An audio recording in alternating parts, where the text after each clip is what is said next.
Assalamualaikum. This first poem is titled Crafted by Allah the Most High.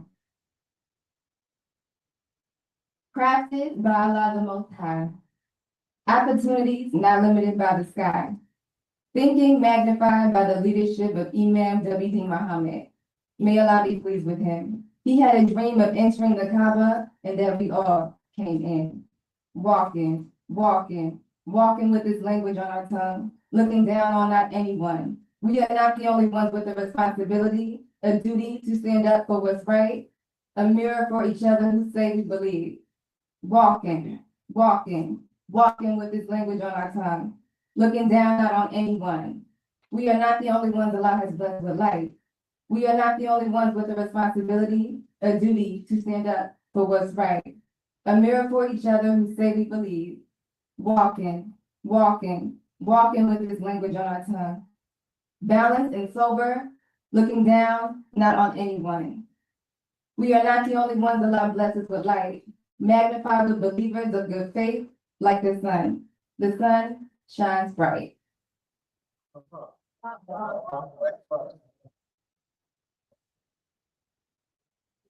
This second poem is titled A Good Future. Inshallah, we are striving to give our leader a good future. A good future. These spaces are built for your light. And guess what? You created them. We created them. We own the property. We own the land. The moral standard that we set forth is understood, respected, and represented. Our prices can always go up. The value that we bring is unmatched. The value that we bring is needed. Those that came before you gave their life's worth of contribution, and we are building on their shoulders. We are an extension of legacy. Excellence is the standard. We don't want moral corrosion, moral degradation, or moral discrepancies. We want moral excellence that comes from foundational excellence. Home training happening in the home, and community training happening in the community. Intergenerational community involvement, because that strengthens our unity. Unity is diverse. We are not a monolith as long as we hold on to what is pleasing to God. God's way is our preferred path. Preserve your light, share your gifts. The believers will have the last laugh. Rivers overflowing in paradise, they're glowing. Reunited with their loved ones who preceded them. You hold on to God and keep your faith. You are sure to win spiritually and materially. Both stabilize your movement. One foot in front of the other, walk that walk, you can do this. Respect God's creation like you are God's creation, and you are. A beautiful piece of humanity, shine bright like the brightest star or the most eclectic gem. We have our own light, and our light starts within. It starts in the soul. It emanates through you. Protect your soul. It matters what you do. It matters how you live. The soul is important, the only thing no one else can manage. You can't let the world take advantage. We purify ourselves when we pray. We purify ourselves multiple times each day. We don't want moral corrosion, moral degradation, or moral discrepancy. We strive for moral excellence, a state that we can achieve. Assalamualaikum.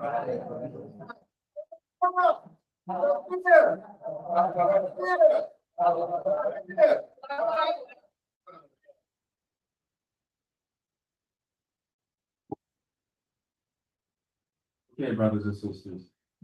As we get ready to move into the screening and the panel discussion, just two notes. If you have not visited the vending area, please make sure you do so before you leave. Also, in that area, there's a new Africa Legacies History exhibit, exhibiting our history. You would also take a look at that as well. Thank you so much.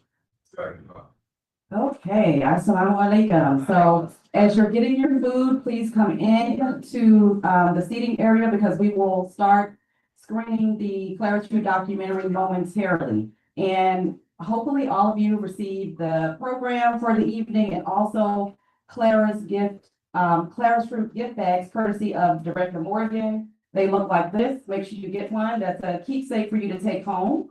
I just want to point out that on the back of your program, you will see QR codes for Brother Morgan's documentary. He's established a Claris Flute Learning Lab with the Smithsonian. There's a QR code on the back for that. His director's reel, QR code for that, and all the books, well, some of the books about Sister Clara Muhammad that are here on the table. The QR codes to purchase those are on the back of your program as well. Without further ado, I would like to introduce to you Director Morgan Matthews with one T. Morgan Matthews is an Atlanta-based writer, director, and community archivist whose work bridges the worlds of fiction, documentary, and memory. Driven by a sense of wonder, empathy, and emotional texture, his films explore Black and Muslim identities through intimate, character-driven storytelling. His short documentary, Clara's Fruit, a two-time Islamic Scholarship Fund recipient, now streams on PBS. And let's give a round of applause for that. And his narrative short film, Half Day, which previously streamed on Xfinity, has screened at festivals including Black Star, SF Film, Atlanta Film Festival, and the Smithsonian's National Museum of African American History and Culture. So a round of applause for that. A recent first place and audience award winner at the 2025 Oscars Comedy Pitch, Morgan continues developing projects under his creative studio, No Texture. You can follow Morgan's journey on Instagram at Directed by Morgan. And again, his QR code is on the back. Without further ado, I bring to you Director Morgan Matthews.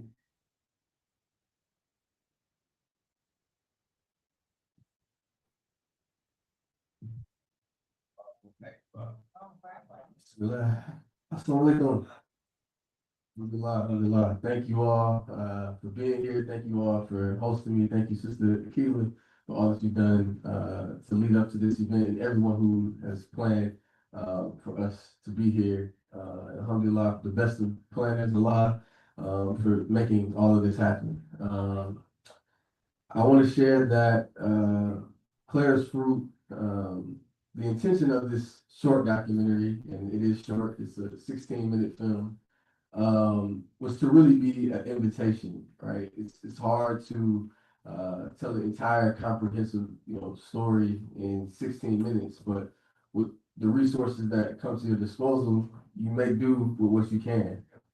And the reason I say this film is an invitation, it's an invitation to our community who's familiar with this history to be reminded. It's an invitation for the younger generation in our community to understand how they got here and the labor and the love and the wisdom that went into building this community. And it's also an invitation for those that aren't as familiar with our community to learn, to understand, to investigate further about the richness of how Black Muslims have contributed to this entire country and to this entire world, because so much of the African American Muslim story is not told with nuance, it's not told with care. Amongst us it is, but for the rest of the world, right, there's still so much to be explored.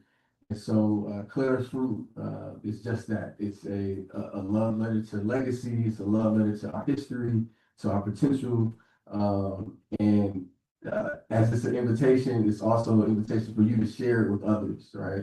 Alhamdulillah, the film is screening now on PBS, so people around the country can watch it for free in their homes, on their phones.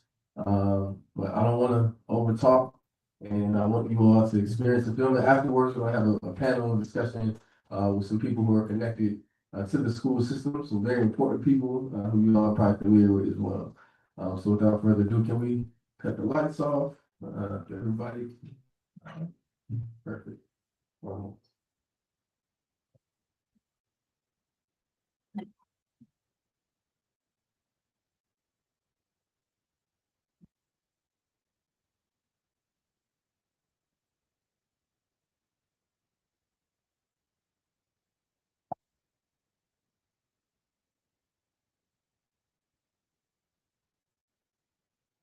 Assalamu alaikum. Good morning, staff and students of the #1 Islamic school in America, Muhammad Schools of Atlanta. Today is February 16, 2024. Please hold the hands to place for dua. أعوذ بالله من الشيطان الرجيم بسم الله الرحمن الرحيم الحمد لله رب العالمين الرحمن الرحيم مالك يوم الدين إياك نعبد وإياك نستعين اهدنا الصراط المستقيم صراط الذين أنعمت عليهم غير المغضوب عليهم ولا الضالين آمين.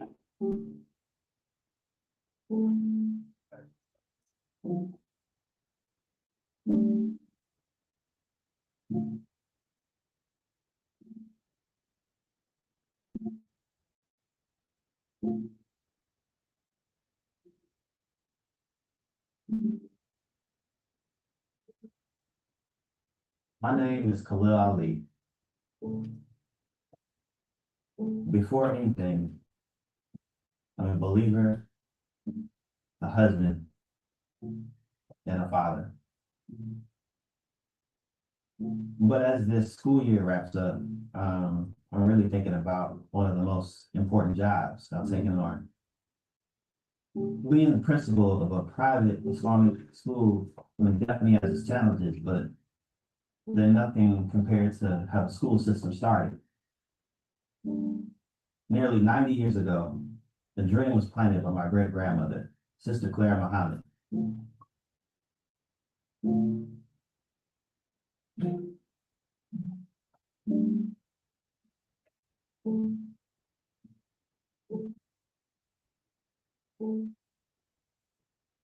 Assalamu alaikum. So let's continue the lesson on Sister Clara Muhammad. Last week, he left off at a point in 1932, when she and other members of the Nation of Islam began removing their children from discriminatory public schools in Detroit, Michigan. Now, who can tell me what came next? Aisha, go ahead. Well, the Nation of Islam community was slowly growing, and Sister Clara and other women decided to begin homeschooling their children. We have visiting with us today Imam Qasim Ahmed, who is a religious leader in our community. Imam Ahmed, we would like to welcome you to the show. Thank you very much. Okay, let us begin today's conversation by getting some insight into just why do you feel that there is a need for Sister Clara Muhammad schools? Well, first of all, the need for Sister Clara Muhammad School expresses a general need that we find in American society, really becoming more popular now, and that is alternative education from the public school system. The history of Sister Clara Muhammad School speaks to that particular need because it was birthed out of a challenge to teach your own, to teach your own, to teach your own. Most people know my great-grandparents as the original leaders of the Nation of Islam, but they really just started out as a family from Georgia, struggling to find a new way to survive during the Jim Crow era. She was very strong physically, mentally, emotionally, and spiritually. She had great integrity. She taught me to remember Allah and remember Him much. And the next part is what? In my early 30s, Black children suffered emotional and psychological damage in the public school. Several concerned persons started private schools to save the children. One of the most successful of them began with members of an extraordinary group of people called the Nation of Islam. My name is Halima Muhammad Ali. I am the granddaughter of the Honorable Elijah and Clara Muhammad. When my grandparents eloped, they actually left the South, and then they moved to the Midwest. Near Detroit, they had their first two children, Emmanuel and Ethel. And then they moved again. And times just got harder because, that's when the Depression. So they suffered a lot and they moved around a lot. My grandfather would just get odd jobs to take care of his family, and it made it almost impossible to make ends meet. And then they gonna bow out the most much, all things to do, Lord of work. My dear beloved brothers and sisters, I'm happy to be here. Happy to see as many as I do, such a group of people. We pray about each and every one who will be happy after leaving this place, this building today. The Nation of Islam came about as a way to fight the terror, poverty, and poor education that Black people were up against in America at that time. A key part of this movement was the doctrine of do for self. It wasn't just a slogan, it was essential to every way of life, particularly how they focused on their children's education. Sister Clara Muhammad was threatened at that time in Detroit by truant officers and other officials to put her children back in the public school. And at that time, there were many negative concepts that were being taught, that the Black man or the Negro, what have you, hadn't contributed anything to education, hadn't contributed anything to world growth and development, that they were brought over here as slaves, that that they were brought out of the jungles as a favor by the white man. Because the public school was not teaching you about yourself. It was teaching you to be less than, to follow somebody else. Even the curriculum, all those kinds of things have been structured through somebody else's idea, somebody else's dream, somebody else's concept of you, that you were not equal. And so she determined that she was not going to allow her children to attend public school. When the school started out, of course, it was homeschool, and there were parents that were being arrested. The fathers, and they were being put in prison for not going to the draft, and also for not enrolling their children in the public schools anymore. Her strength in terms of refusing to put her children in school over her dead body, these are the statements that she made, really earned the name of Sister Clara Muhammad School, because mothers have a strong tendency for wanting to teach their children anyway. And Prophet Muhammad, peace be upon him, said, paradise lies at the feet of the mother. Our next act is going to be done by Crystal Shahid singing Mother. Let's give Crystal a nice round of applause, especially you mothers.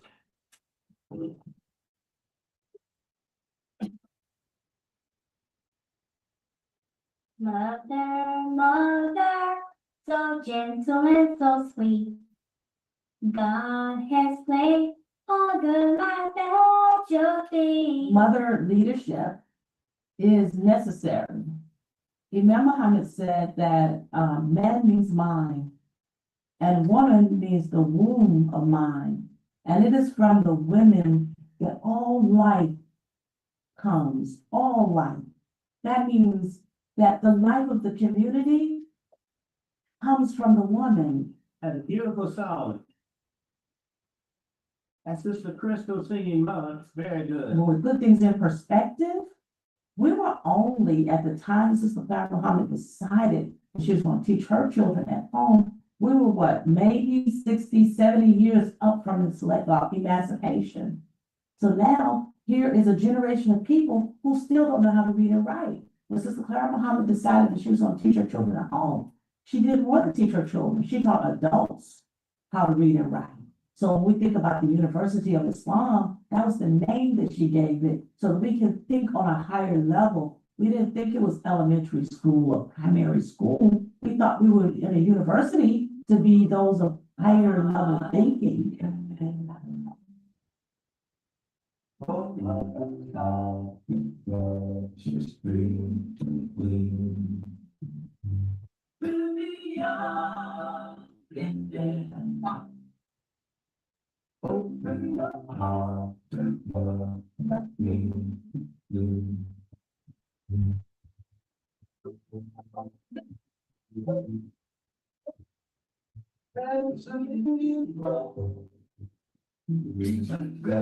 grew from Sister Clara Muhammad's living room into the homes of others, and then into actual buildings and schools. So it grew from that to maybe 40, 50 schools that we had all over the country. Okay, what are some of the principles that Sister Clara Muhammad School espoused or uphold? Well, first of all, Sister Clara Muhammad School is an alternative school, it's an Islamic school. And its philosophy was based on the Holy Quran, which is the book of the Muslim, as well as the Sunnah or life of Prophet Muhammad. And this is the two basic fundamentals that we find Sister Clara Muhammad established on. Bismillahirrahmanirrahim. Alhamdulillahi Rabbil Alamin. Ar-Rahmanir-Rahim. Maliki Yawmiddin. Iyyaka na'budu wa iyyaka nasta'in. Ihdina as-siratal mustaqim. Siratal ladzina an'amta 'alaihim. غير المغضوب عليهم ولا الضالين. Amen. If we establish our goals for Arabic and Islamic studies, then I think we'll be able to come together and create our methodologies of teaching Arabic and Islamic studies to our students. Assalamualaikum. I will recite Surah An-Nahl. Bismillahirrahmanirrahim.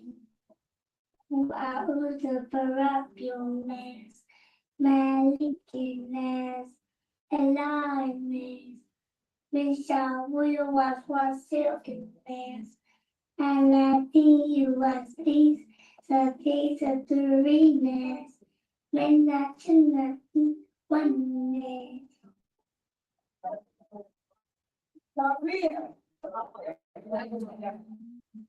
Sister Clara Muhammad passed in 1972. That was a very tough time for us to lose such a wonderful woman that we loved. And Honorable Elijah Muhammad passed in 1975. And when he passed in 1975, Imam Muhammad became the leader of the community. And that was a wonderful time because now we're embracing true Islam. And I want to Clara Muhammad, who never received more than 7 grades education. She said, son, the highest I was able to go in school was 7th grade. And my father told us the highest he was able to go in school was the 3rd grade. Imam Muhammad said the curriculum that we're using at this University of Islam is not sufficient enough. It wasn't that we didn't have good teachers, but the orientation was based on these beliefs that we had. And so when Imam Muhammad came in, he closed many of the schools so that we could reorganize and get a more classical curriculum. And doing that, he renamed the schools after his mother, Sister Clara Muhammad's schools. So here, Imam Muhammad was taking a step of establishing that this school is going to be named after a woman, and women can be leaders in a Muslim community. Yeah. You have to make an investment. You have to make an investment in the future.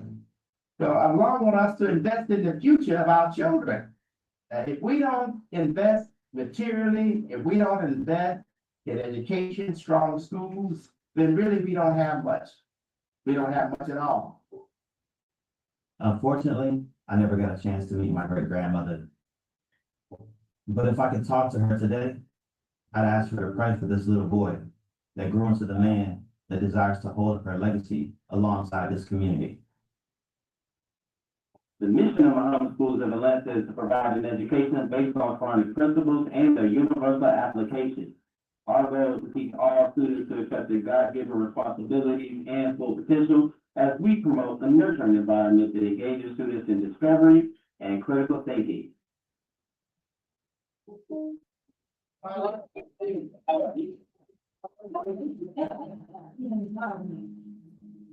Secondly, order with the best of morals. Third, give a light and then enlighten. Fourth, cultivated and groomed by the excellent example. And on this 5th day, we are being harvested to share our bounties and wealth with the awakening world. We must step up, human beings. We must step up as Khalifa to do our job. We must fulfill our commitment to Allah and become leaders. I believe every child deserves to see the sign of happiness and success. To bloom like flowers and to be treated with delicate care. We must end the abuse, the neglect, the murder, and the disregard for our young. So many people are lost, wandering aimlessly with no purpose.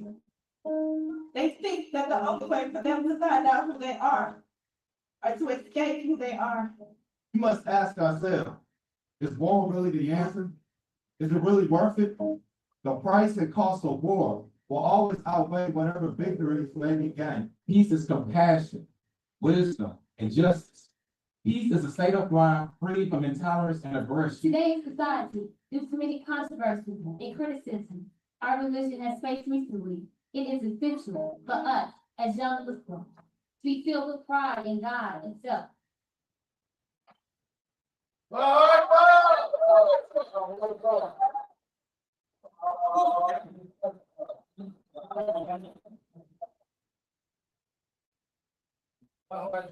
Let's give another round of applause for Director Morgan for that beautiful documentary about the life and the legacy of Sister Clara Muhammad. This documentary is a very important part of our history, and I'm glad that Brother Morgan has decided to put it into film and have it recorded for generations and generations to come. Brother Morgan is going to moderate our panel discussion, and before he does that, I'm going to bring up our other panelists. We have Sister Layla Muhammad, daughter of Imam Mercy Muhammad, granddaughter of Sister Clara Muhammad, Dr. Rhonda K. Muhammad, whose parents, Sister Margaret Rose Muhammad and Imam Kenneth Muhammad, established the first University of Al-Islam and mosque in the state of North Carolina, and who are the founders of the building that we are sitting in, formerly the Vital Link, and Sister Najla McLean. Her mother, Sister Bahija Rashid, was a principal at the Sister Clara Muhammad School in Durham. Dr. Judy Rashid was unable to make it with us today. She had a family emergency. She planned to be on the panel. So Brother Morgan has general questions for the panel, and he has also curated specific questions for each panelist according to their relationship to Sister Clara Muhammad and Sister Clara Muhammad schools. So I will be reading the responses for Dr. Judy for the two questions that he curated for her. So I will turn it over to Director Morgan. Yes, we have an announcement from Sister Fonda.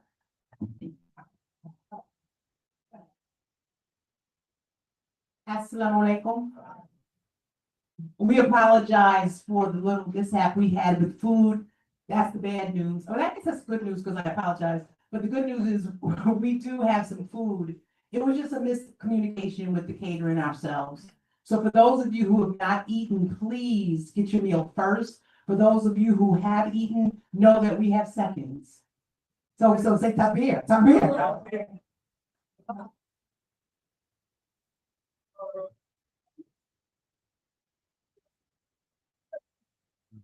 Assalamualaikum.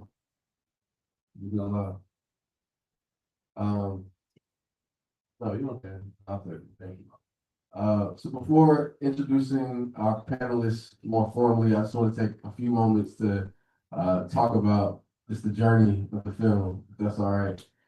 So to give folks some context, I did not grow up in this school system or this community. I took my Shahada when I was 18, 2 weeks before I went to Howard University. And I'm not the first Muslim I met on Howard's campus was a graduate of Clara Muhammad Schools in Atlanta, Sharif Abdul-Malik, with that. And Sharif then went on to introduce me to my wife, Brianna Matthews, who's also a graduate of Clara Muhammad Schools in Atlanta. And so in terms of, just this reality that, Allah makes no mistakes, this is a manifestation of that, right? I didn't intend years ago to say, one day I'll make a documentary about, Sister Clara Muhammad and her legacy. But I met people who impacted my life deeply who just happened to go to this school. And so as a storyteller, a part of my mission or North Star is to, tell stories about the things that you're obsessed with or that you feel closest to or that you ponder over. And so this this school system, this individual, Sister Clara Muhammad, that Allah be pleased with her, that Allah grant her the highest ranks of paradise, and Allah expand her grave and fill it with light. And happy birthday to Sister Clara Muhammad on this day. It was just all written, you know, it was all written. And so the journey of this film started back in the spring of 2024. There was this opportunity to apply for a film grant called the Islamic Scholarship Fund. And so we applied, me and my team applied for this grant with this idea in mind of telling a story about the legacy of Sister Clara Muhammad. Alhamdulillah, we received the grant, but that was just the first step because, you know, filmmaking in some ways can be a very, very hard endeavor to encounter because there's so many moving pieces, there's so many things you want to touch on, and you need the resources. But it's not as hard as compared to what's Muhammad and Elijah Muhammad and all the pioneers did. Nothing compares, you know, in terms of what we went through, right? So we put out a crowdfunding campaign and we're able to raise a certain amount of money within 30 days, alhamdulillah. And that was what helped us get all the resources we need to make this film within 10 months, essentially. And from there, the journey of getting the film out is the journey that we're on now. So our first screening was at the Smithsonian National African American History Museum in DC. We screened it at some film festivals. We screened it at Masjid Al-Taqwa in Chicago. We screened it in Canada. We screened it in Atlanta a few times. And I'm saying all that to just share the reach of this story being viewed is critically important.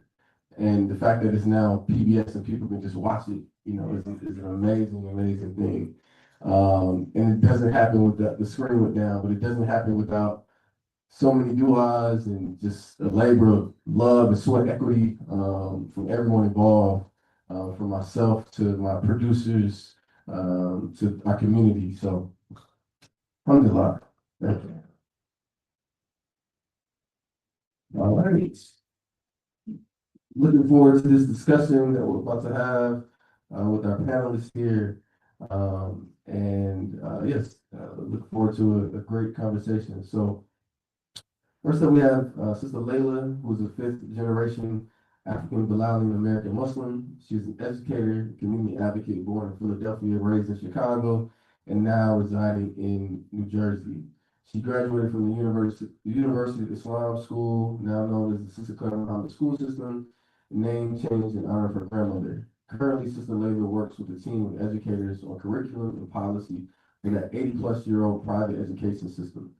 She holds a degree in child development, has extensive studies in behavior science, is a published author, certified domestic violence advocate, certified private mediator, and certified Reiki practitioner. For more information, please visit sisterlayla.com.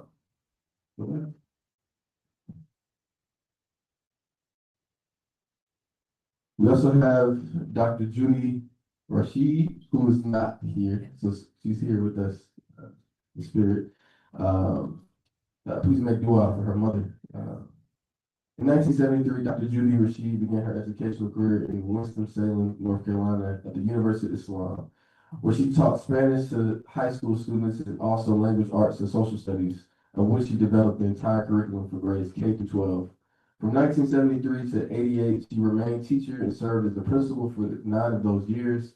Afterwards, she began her second career in higher education at North Carolina A&T, where she retired as the Dean of Students in 2014 and presently serves as adjunct faculty instructing PhD students in leadership studies. Since 1985, she has attained financial support to the Sister Clara Muhammad School Educational Fund of North Carolina. I also have Dr. Rhonda K. Muhammad, who first met Sister Clara Muhammad when her mother and her visited her home in Chicago when she was 15 or 16 years old. During Dr. Muhammad's sophomore year in college, she received a call from her mother to come home to travel to Chicago to attend Sister Clara's funeral.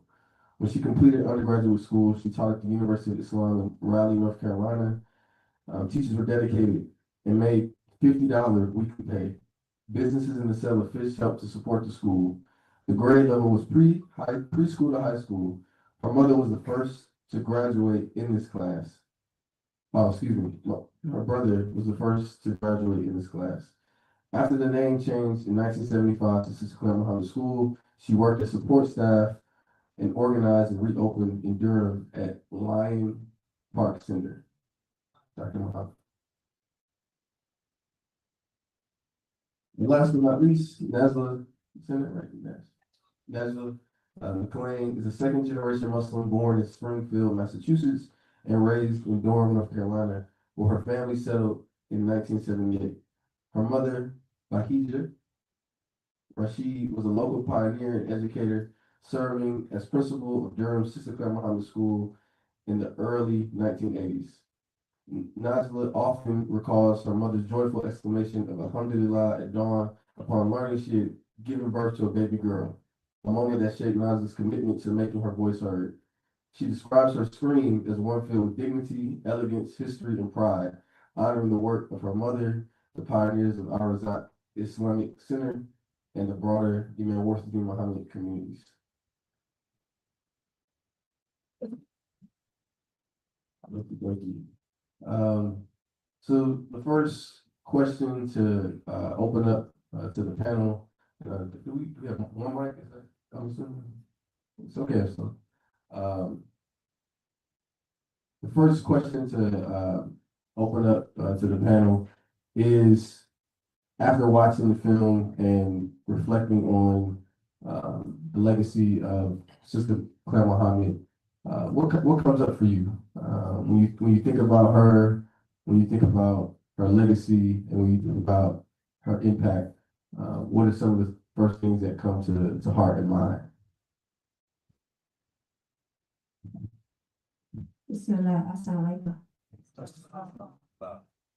So that's a question that could be answered very a long time, but anyway, I'll try to be concise. What's it again? First of all, I want to say, I purposely didn't look at the clip as I've shared with you, but thank you. It was beautiful. I even got almost a little teary. And then I saw my high school principal, Dr. Denver Pizzetta, and of course, my cousin, my dear cousin Halima, and her son come in. Thanks. It was good. I really, really liked it. So, alhamdulillah. But I don't remember the exact words you used to click. Yeah. It's just a couple of things that I think stand out. One is that it's the work, it's the effort, whether it be the school or whatever. But like Imam Muhammad always said that prayer is work. When we work and we pray, it's not just about the ritual. So that's what stands out in my mind about my grandmother as well as the mother of our community. It's just that we got to put the work in. And as you said, it's difficult for us, but nothing like it was for them. So that means we have to work even harder.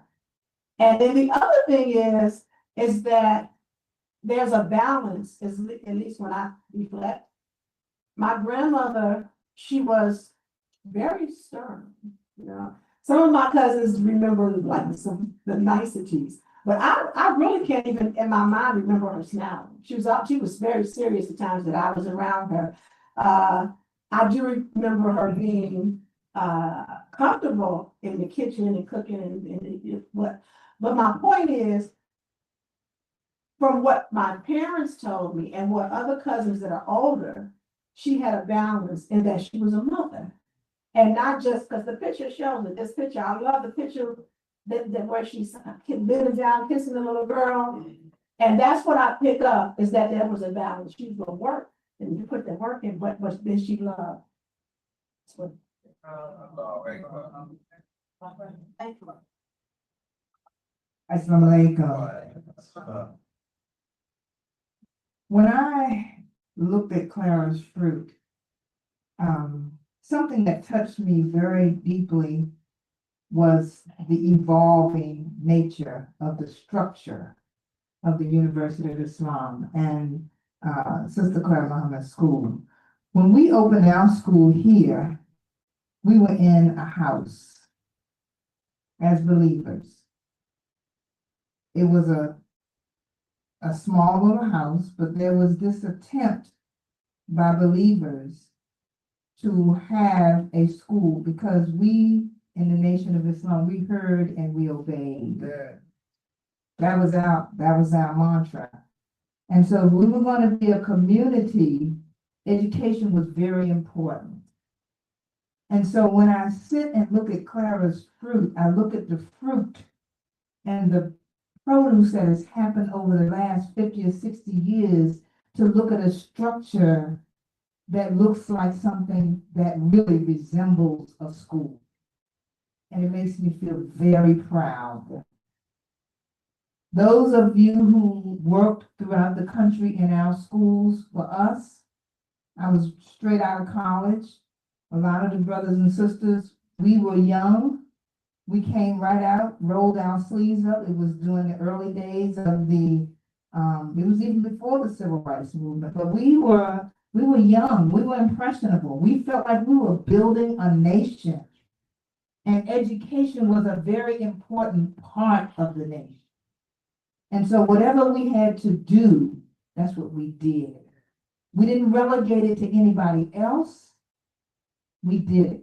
Imam Fleming, when he talked about going to Chicago and being a teacher, that was it. When you came out of school, or when you had you been anywhere near college and had any kind of degree, you were going to serve your community. And that was the tenor of the times. And so when I sit and look at the W.D. Muhammad School in Atlanta, things that capture my attention are the structure and what goes into having a structure like that. The light bill, the maintenance, all of those things, not just the structure, but what goes into maintaining that structure as well.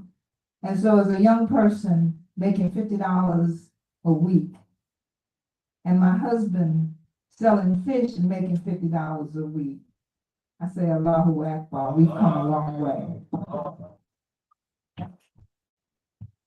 So I'm passing it back to this way.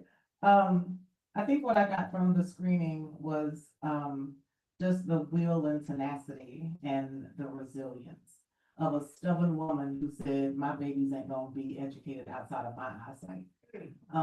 They're gonna be right here. You can take me to jail if you want to. Like, it's okay.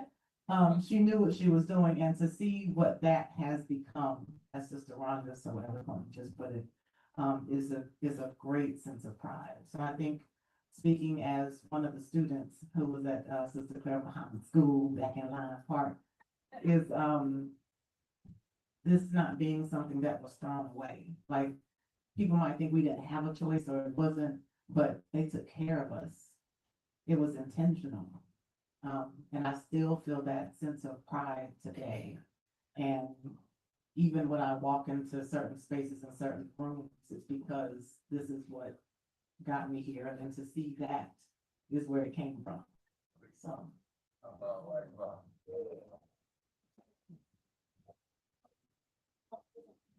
Oh, you don't have her answer.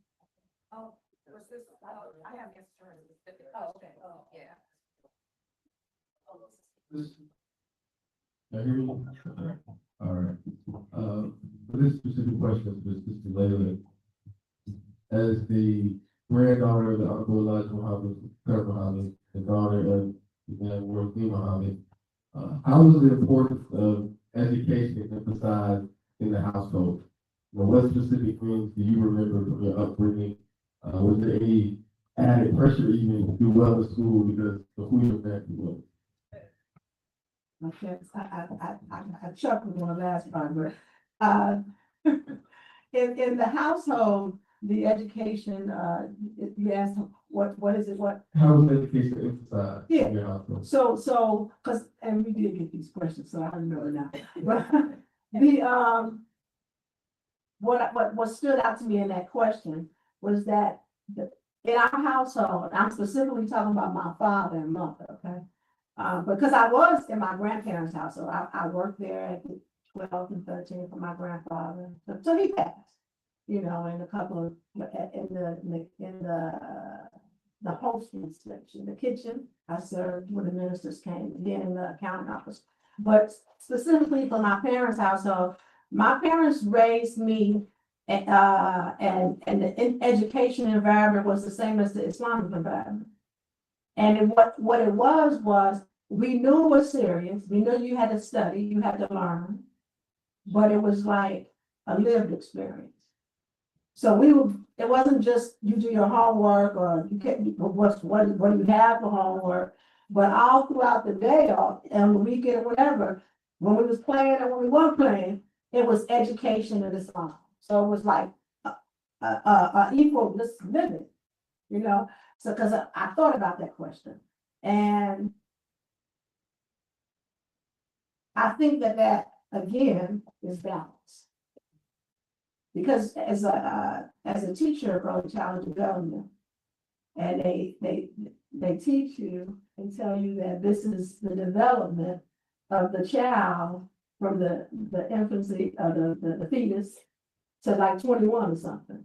But what I have learned is this human beings. It applies to us.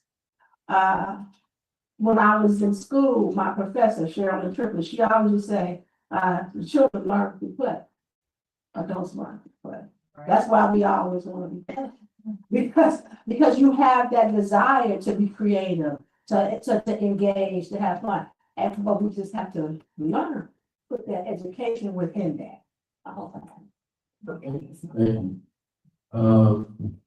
Dr. Ronan, a lot of people can't say this, but you got a chance to meet Sister Clara Muhammad when you were a teenager. What stood out about her presence or how she carried herself, or any more specific memories you have about meeting her?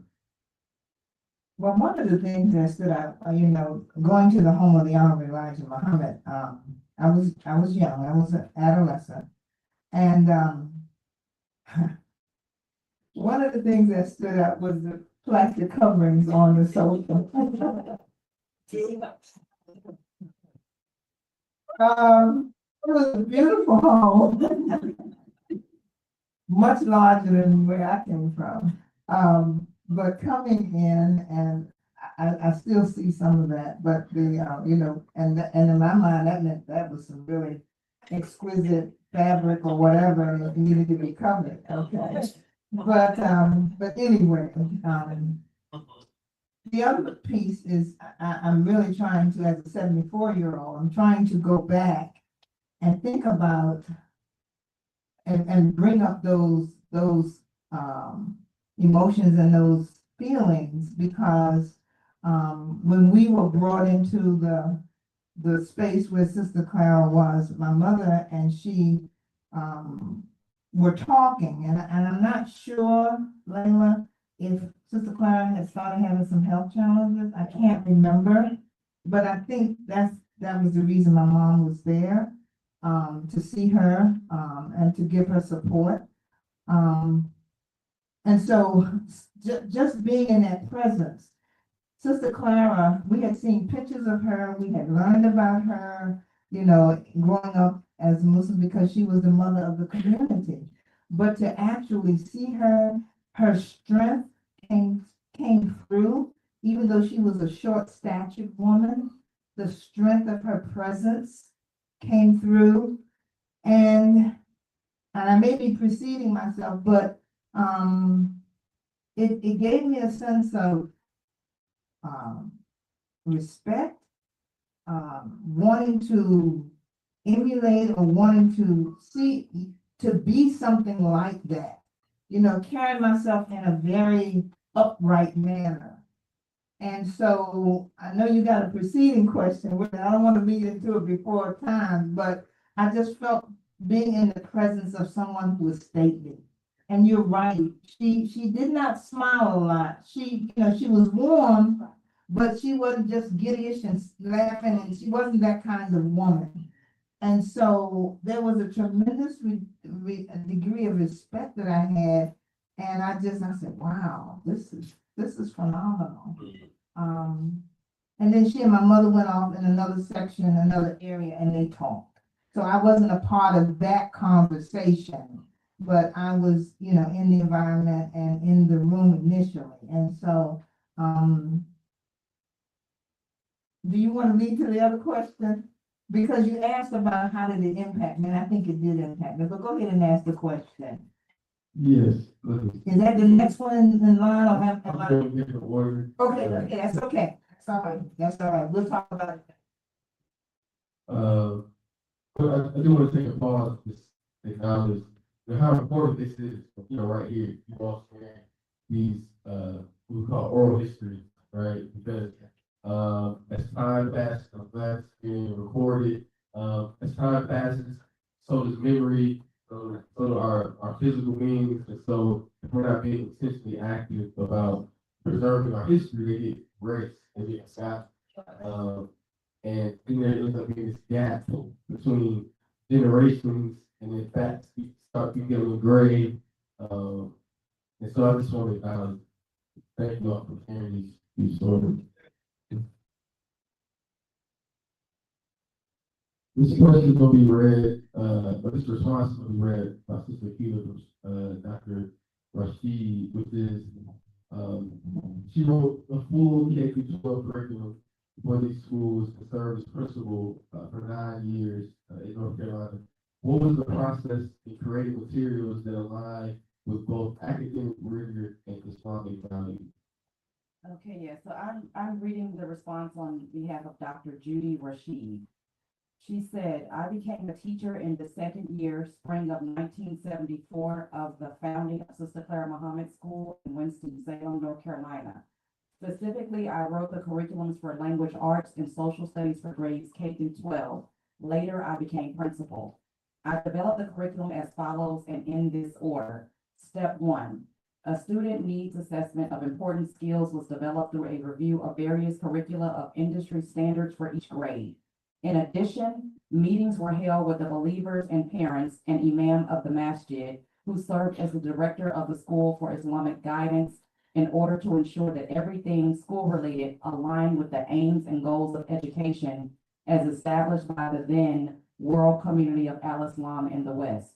Step 2, goals, objectives, and student learning outcomes were established for each grade level based on the findings identified in Step 1. Special note, in this step, as determined in the initial founding of the school by the believers and parents and imam of the masjid, each curriculum was intentionally advanced by 1 grade as to ensure that students would graduate in 11 years. For example, the kindergarten curriculum was aligned to the first grade to the second grade, etc. Step 3, curriculum content was determined through various curricula of industry standards. Then textbook and support material were selected that addressed interest areas identified in steps 1 and 2. Step 4, after receiving the established curriculum for their teaching assignment, teachers designed their students' relative class and extracurricular activities, assignments, and instructional methods to achieve the predetermined course goals, objectives, and student learning outcomes, which were then reviewed and approved by the principal. Step 5, curriculum implementation was carried out by the teachers, coupled with an established ongoing evaluation and assessment cycle that garnered feedback from teachers, principal, parents, the imam, and student standardized test scores as to ensure teaching effectiveness, student learning, and achieving the goals and objectives of the school. Thorough, love it. Now this question is for you. As someone who attended school, but also for a short time, so you have comparison after attending the school of what public schools are like, etc. So can you share a little bit more about what you remember from that kind of transition, going from Muhammad School to not attending the one? So I was thinking about that, coming in. I was just leaving my, I'm aging myself. My 30th high school class reunion weekend. I graduated from Hillside High School. Hillside is one of the last all-Black high schools that was in North Carolina, specifically Durham, before we integrated. So we were I was thinking about that progress, and in the Durham public school systems, there were Durham county schools and Durham city schools. So the city schools were the black schools. So my experience is all black schools for my whole period in, I mean, I went to a private white school for just a little minute. Mama tried that out. See how that went. And that was the difference. We can get into that story, but the difference, because I've had black teachers and black principals like my entire trek from kindergarten through 12th grade.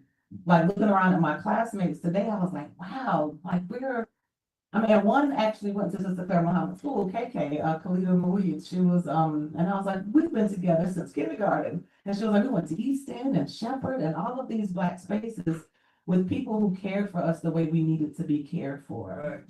But the difference was at Sister Clara Muhammad School, it was a different level of nurturing. And it was the way we were cared for. So in some of the black schools, I was listening to stories about other teachers who had choice words to keep us motivated.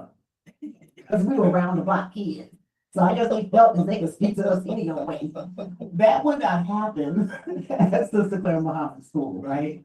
So the role modeling was there for us.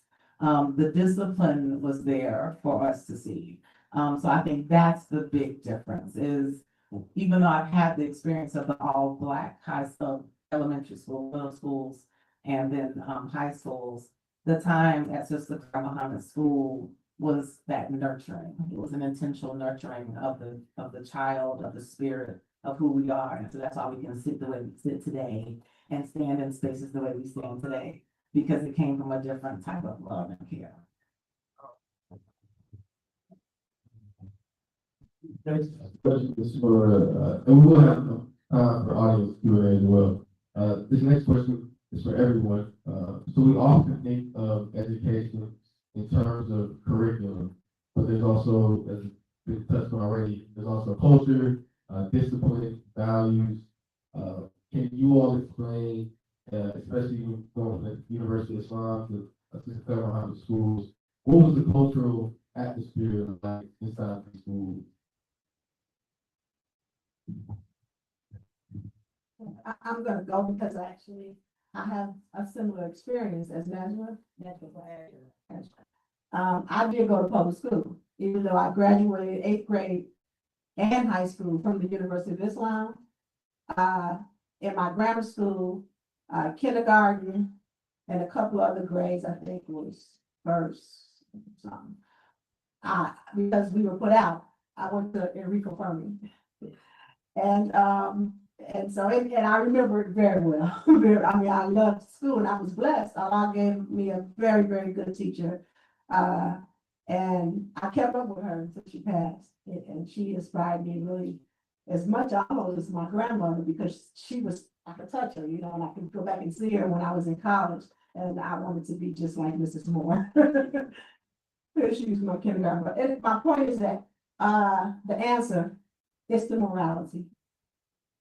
Yes, because even though my public school, I was a little girl, but I can remember that I felt love, but there wasn't that moral there. And so that's what I think is, for me, is the difference, that there was a conscious effort to exhibit moral excellence, yes, and in seeing it, it encouraged us to aspire to become moral excellence, or to, yeah. I'm really not. I concur with my sister Layla. The culture at the school, particularly for teachers, we were to be the example. We were to be in our daily practice, in our instruction, in our interacting with the students. We were to be the example. And so to me, the culture was collective engagement. We were intentional about how we engage with our students. And not just teachers, because I think about, and those of you who know about us having our second school on Hill Street, we had believers who made sure we had good meals cooked.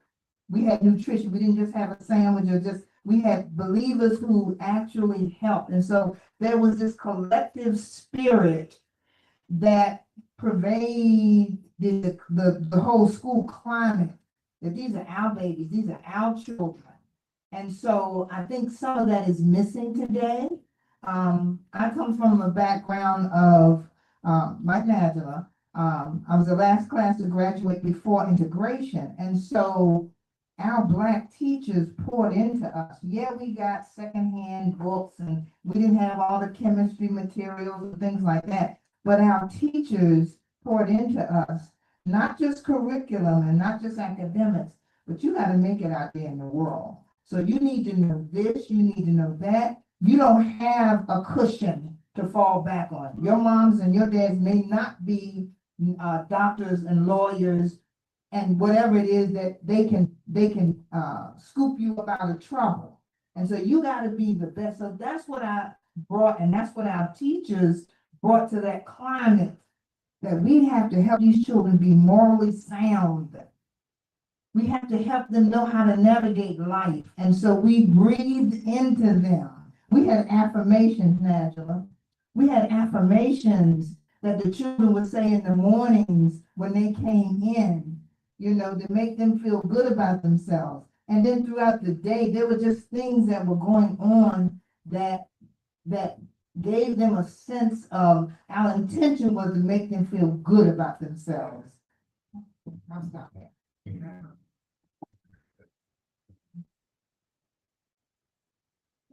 And I think, the only other thing that I would add to that, sense of culture is a sense of safety. I think that's really important.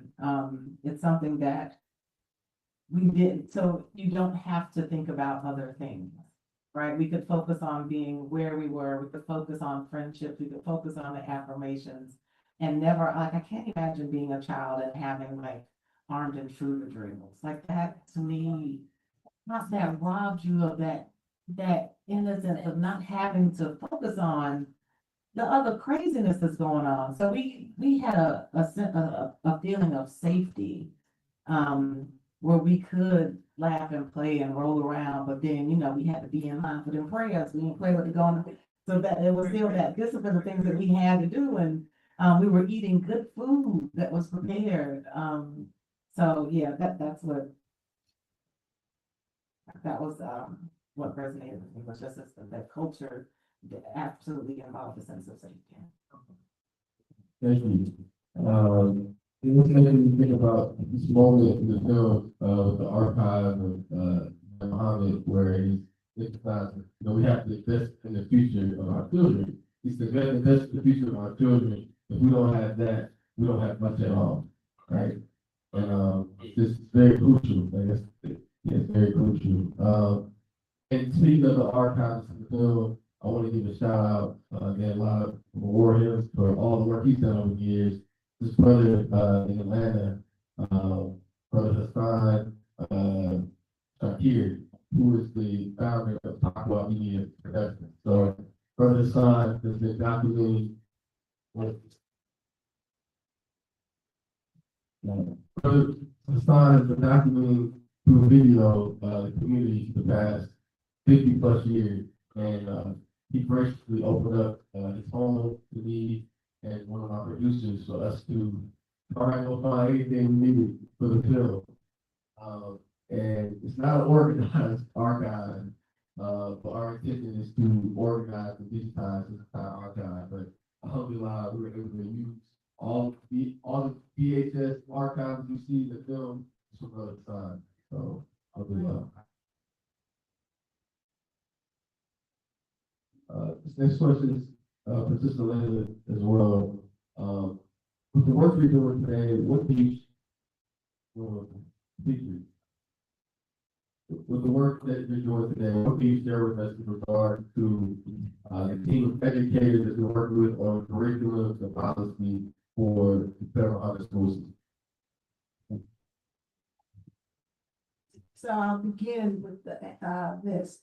So there was a establishment of a nonprofit 501c3 back in the late 70s, possibly maybe even 80s. Sister Clara Muhammad Memorial Educational Foundation. And it was established by my mother, Sister Shirley Muhammad. May Allah have mercy on her, God, bad guys. Take your child. I'm sorry. Take your child.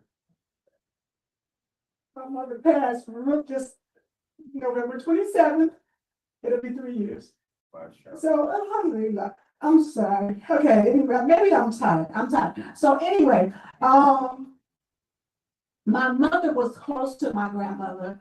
When my father was in prison, she and I lived with my grandparents. And my grandmother, according to my mother, became her mother. And she saw everything that my grandmother went through in all aspects of her life. And so she wanted to honor her work. Thank you, brother. She wanted to honor her work. So she established this foundation, and she didn't try to figure out how to do it. She actually used to go to a resale shop that was run by some Jewish women. And she began to ask them questions about what they were doing. They told her. She asked my father, could her and some sisters open up the old clothing store, and could they have all the old shoes that were in there? And they opened up a resale shop, and then they started the foundation in honor of Sister Clara Muhammad, and the scholarships to the people in Africa schools, and it continued. They had what we call now our banquets, but they had something called the black and white dinners. They honored people like Harold Washington, the football player, etc. And this was all in Clara Muhammad's name for her. And then my mother needed to be closer to home to take care of my youngest brother, Sadi. May Allah have mercy on him and me. So it dissolved. But then 2007, I think, Imam Muhammad asked myself and Dr. John Yassin if we would be willing to reestablish it. And of course, we said yes, because I remember even shadowing my mother along with the work. And so he said, we'll get Shirley's permission. And so we did. She was the honorary chair. The organization was reestablished. It still exists now. If we have the 501c3, you can Google it. And it has specifically really two branches. One is policy. One of the goals was to make sure, real simple, that the children that went to the schools knew who she was. And we began to work with educators and formulate policy. One policy was that there should be some type of class for students, for their parents, and even the community in the area to know who this person is. And then there were other policies that we worked on. And the second branch of it was specifically like monetary funding, giving scholarships to students, and also giving scholarships or assistance to the staff. We did a lot of work around that. We did something with the man from Canada, Tony something, I forgot, and the United Nations, and they actually gave money. And sister, used to be the principal in Atlanta. She was, yes, Sophia, she was one of the recipients of that financial help. That was like really back in the day when people didn't know so much about electronics and technology. So it was around that. And that's still what we're doing, but specifically now, there are two things that we do. The schools that are still active, their principal and another representative meets every month on curriculum. And they meet via Zoom and that kind of thing. Imam Muhammad, for decades, asked the educators, and I will say us, because I also taught at the Clara Muhammad School, to have a unified curriculum.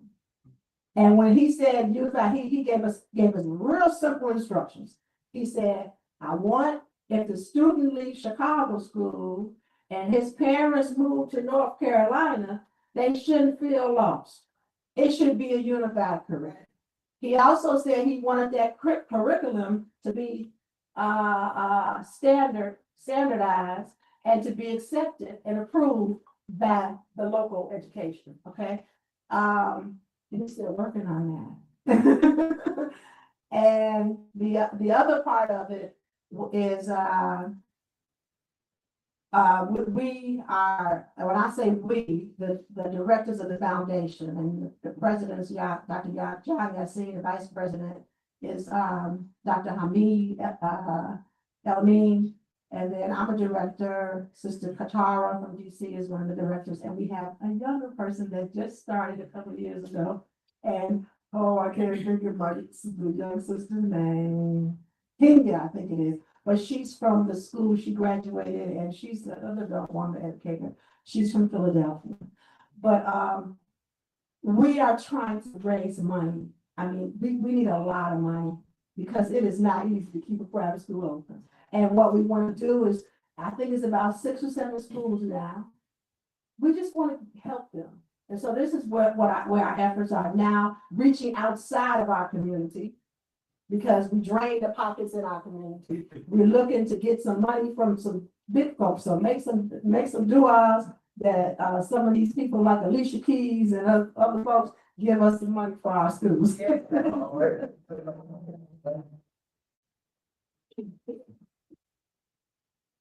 From Muslim athletes. Yes. Last few questions before we open up to the audience. And we have to kind of segue to more current, present day matters. Dr. Rhonda, as someone who's been a part of the teaching staff, administrative staff for the school system, what do you feel are the most urgent needs facing the Clara School network today? Just a lady touched on it a bit in terms of resources, but is there anything that you want to specifically share as well? Yes. Some of the most pressing needs, of course, is finances. But I think even before finances is the whole notion of commitment. Commitment. During the early days of our existence, what we call the first resurrection or the first movement or whatever we call it, experience. Thank you, brother. During that time, we didn't know that we didn't know. Okay. And so we went out on faith. That's right. We did a lot on faith. We didn't look at others and think that we were less than or we were a deficit. So I think that what has happened is that it's comfortable, it's easy, it's a sort of laissez-faire attitude that, public school guys, our children don't turn out too badly.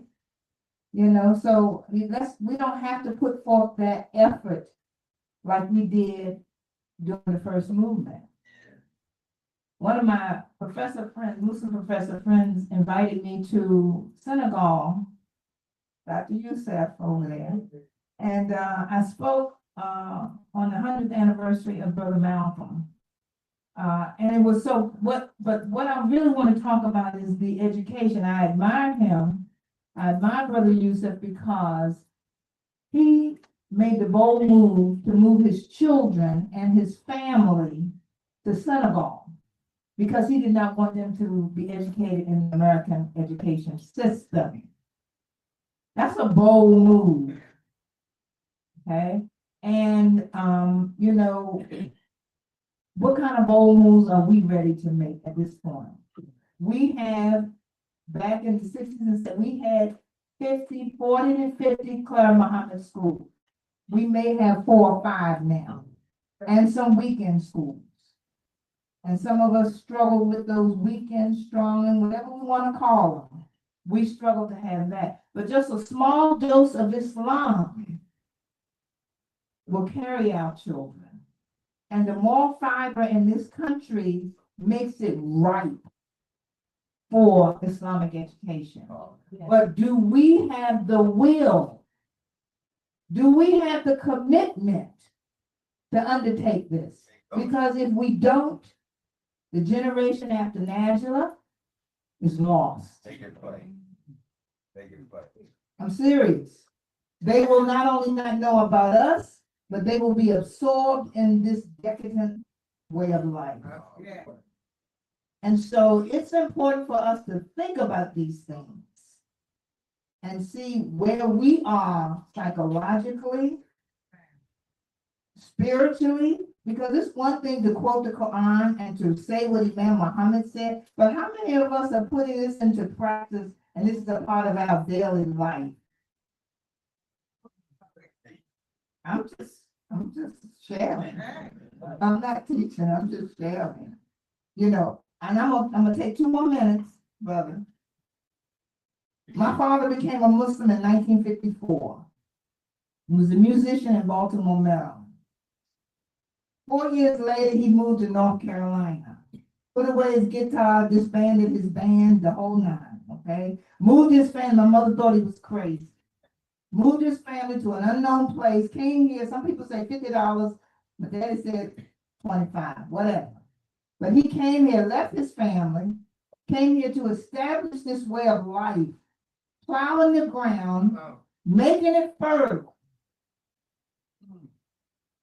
Didn't know from where monetary things were coming. 3 years later, in 1963, Malcolm X comes to our house and stays a few days. Duke University wouldn't let him speak. UNC would not let him speak. North Carolina Central University, my alma mater, would not let him speak because he was too radical. Okay? 4 years later, Muhammad Ali comes and stays a week because his title has been taken away from him. So how do you think this makes an impression on a 13 or 16-year-old girl? I just want you to think about that. That was my education. Before I went to school, that was my orientation. Kareem Abdul-Jabbar came to our masjid. Couldn't get through the doorway because he was too tall. But I'm a young black girl, seeing all of this, feeling a sense of pride. Poor, yes, but not really poor in spirit. Not really. And so I ask us, there are a lot of seniors in here today. But let's go back and reach some of our young people. It makes me feel good to see Morgan. That's right.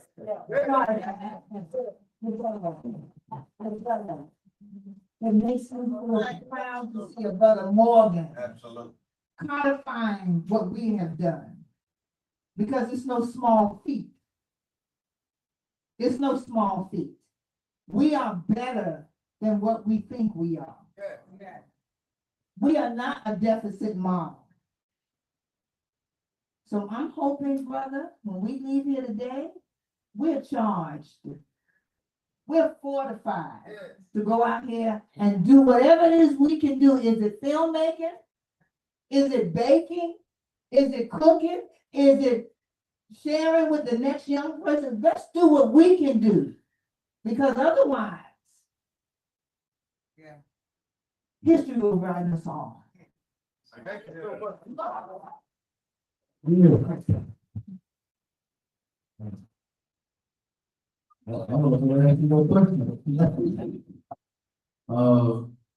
do want to take a pause before we open up to audience Q&A. The time just moves very fast. In terms of thinking about call to action, Dr. Ron shared a lot of powerful things, and I also want to share some work that our team is doing outside of just the film. So we set out the intention to have this social impact strategy where beyond the film, we want to do a nationwide project of oral histories of former teachers and students of University of Islam and Clara School. And that work has already started to be put on a website. But there will be a digital map. You can hover over a location or University of Islam or Clara School thing, and you can hear stories, you can read stories, you can look at pictures. So I just want to give a quick preview of that website. One second.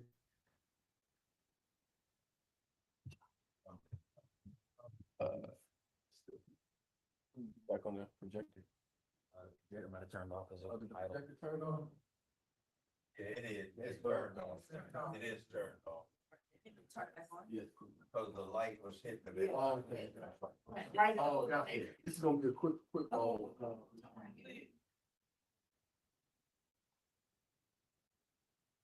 And then also, we're waiting for that, if everybody get one of these at the table, if not, we should have extra, but, inside, it's just a small token of appreciation, for something that can be activated, are these bookmarks. And not only are the bookmarks reminding you, keep reading, it's part of all the technology that's in our face.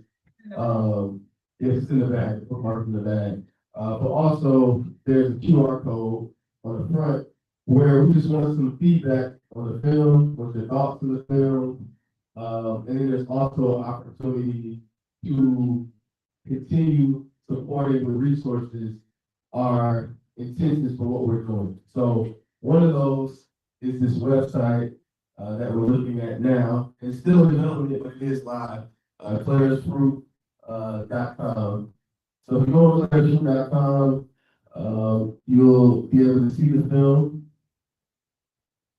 You'll also get to get a little bit of better understanding of the journey of the film that I was sharing a bit earlier. That's on the sign right there. Me and his house, with all his archive. And then as we go down, this is what I was speaking on. So it's still in development, so it's going to be much more interactive. But we started collecting stories. We have collected about 50 stories so far between Atlanta, Chicago, and New York. But I'm sure some folks in this room who might be graduates or have attended University of Islam or Clara High School as a teacher or a student, you have stories as well, and we want to hear those stories. So I'll give you a quick example of what that looks like. It's New York. Keep going. New York, keep going. Right there. Wrong. So here's an example. Brother Abdul Kabir Islam, New York, sharing a bit of his story. Here.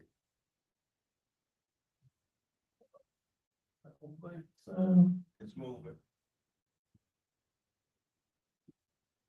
Here. Here. I don't think you're plugged in. Oh, I'm not plugged in? 1 second. Recognize, as you're doing already, the fruit of Clara Muhammad from 1933, when she introduced her husband to a person that she heard that believed had essential necessary knowledge that would help us grow and develop fisabilillah, for the pleasure of Allah, for Allah's sake. And here we are today, 2024, December 28th, about to come to 2025, and I'm just so excited that we believe in Allah. We don't believe in Republicans and Democrats, independents and Green parties and all the others. We believe in the true essence of the human being that Allah has placed on this creation to be here, to share the experiences we have from our different cultures.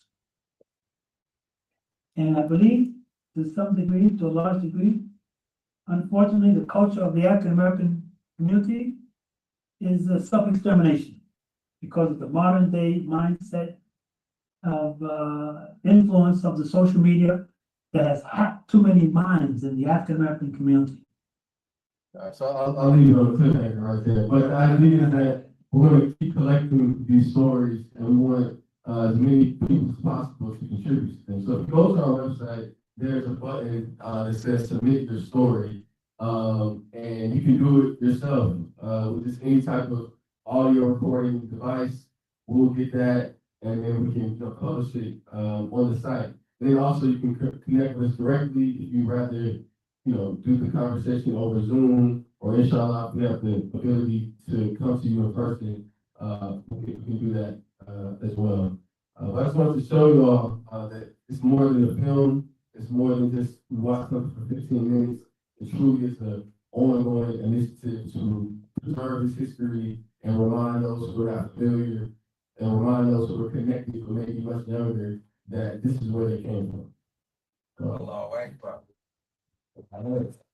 We can now open it up to the audience for any Q&A. We turn the lights back on.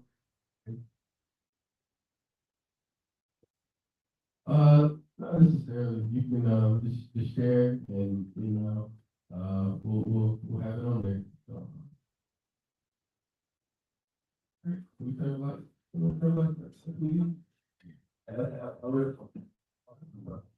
All right, so we have that mic at the table, and then I'll be out here. If anyone has a question, they can come forward.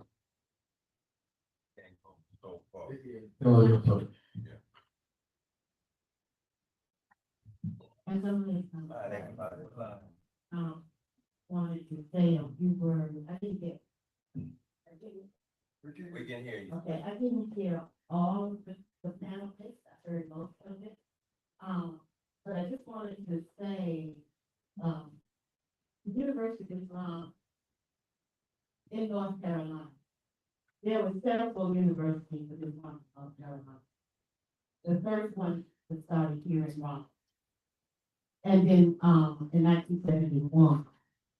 And Imam on his wife, Mr. Mark, was emphasis behind opening a university. And Sister Mark said, their door. I was the first director for the University of Islam here in Raleigh.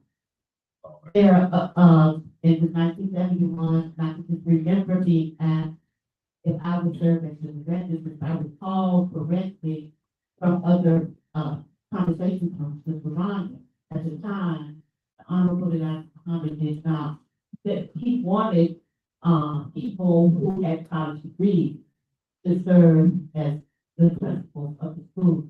And at the time, I'm 21-year-old, I had graduated from college, wasn't in education.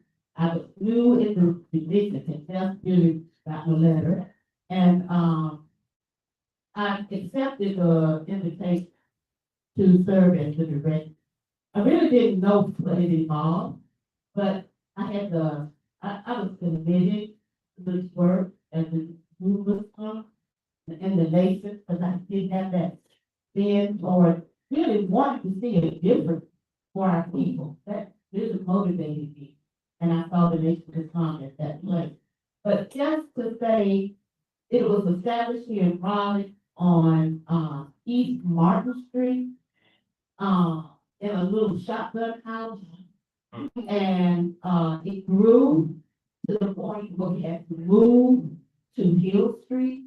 And I, as the director, and having moved a lot myself, my family, I still have a law showing the payment that teachers receive $25 a week. Of course, out of that had come tuition. Everybody pays tuition. Mine was $50 a week. And what can you do with $50 a week? Even though, or 25, even though things were cheaper, but there was a commitment, there was a dedication. There are still people living today that I hope you get information who have taught in the University of Islam. There are still students who graduated from, they're not a part of our community now, but they still live around here in Raleigh and Durham. So the University of Islam was the prelude to Sister Clara Muhammad School, but she operated from 1971 to about 1976. When we closed and all of that transition and people leaving, coming, going, and our school ended up closing. Then the school in Durham opened in the 80s as the Clara Muhammad School. So we want to get that chronology correct. So what I wanted to say, I think brother in my seat back then, I represented. He was a teacher at the University of Islam. I see Sister, and that's here in Long. I see Sister Wakila over there. That was the University of Islam in Charlotte. Sister Dr. University. That school, oh, I want to say in 1972, 73, something like that. But it was the longest running school that went from the University of Islam to Clara Muhammad School. I had closed in the 80s or something. But, so we don't want to overlook those others who were part of the University of Islam, Sister Wakila, and there was, like Sister Jean Rothman. I don't know where her daughter is. I see her back there. Newark, New Jersey, originally from North Carolina. She was the director of school in Newark. And she was telling some people about that on Friday, if you recall. Because I had no knowledge of how University of Islam was supposed to run, Sister Margaret and I went to Newark. And Sister Jean gave me like a day in the life of how to go and set up school. And, then I had to come back and implement that. Of course, with the help of Sister Margaret, we were able to get that school set up, University of Islam. So I just remember the sacrifice. Sister Janice is here. She was a teacher. Kindergarten, 4-year-old, started early. So, we're not in 3, yes. But I'm saying, if you don't get these stories, some stories be going out of your mind, so you don't remember everything correctly. But, so we want to remember our prayer laws that those who are here, and like Sister Latika was here last night, Sister Ruth, all those sisters and brothers who sacrificed, we need their stories. Yes, so thank you so much.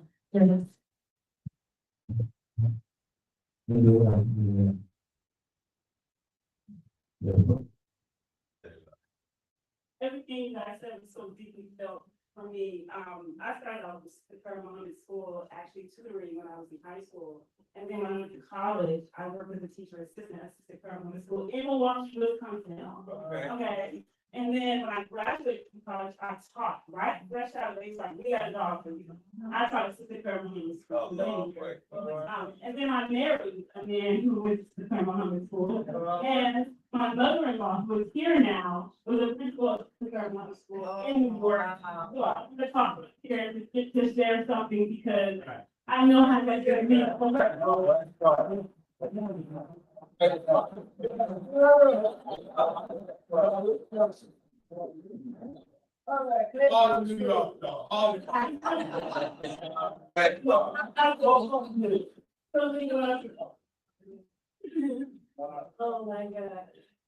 Yes.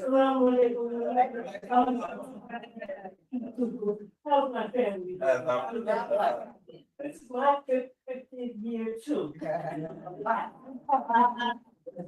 No, I'm so very thankful to Allah because I was magically, or a better word, I was blessed to find this community in 1975. A month after the man, one came on. And as a teacher, I was just, for lack of words, I was so happy because this was the best community that I could ever find.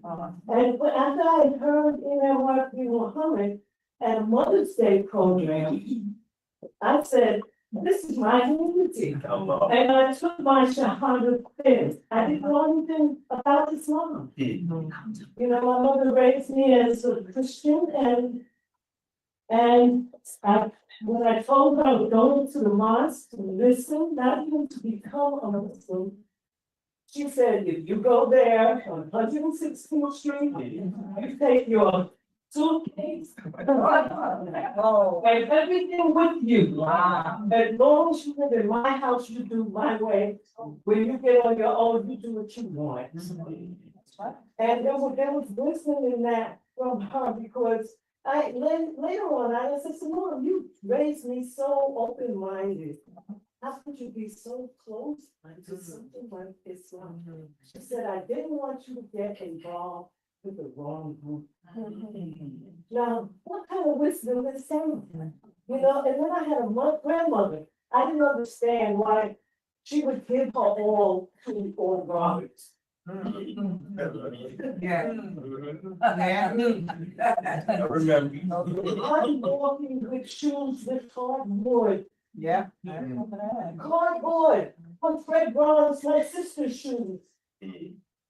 Come on now. Well, did you sneak out or did you wait till you got out on your own? I had to wait. Oh, I love it, so. I'm not Come on. Life is right. No, when I graduated from college, I was a dance teacher. But I heard I couldn't dance. It broke my heart. What? And even now, it's hard to get more than one day a week for the sisters to come together and party together. Come on now. Yeah. Oh, come on, there. When I heard him one day, I wanted to write down every word he said, because I knew he was a special man, and he had a certain language in me, and I was 25. With that language, I learned about Islam, I learned about the Prophet, I learned about Allah, you know, I even learned por el nombre de Allah. El benéfico, el misen y glorioso. Y el, Allah es uno. Allah es el quien todos dependen. Alhamdulillah.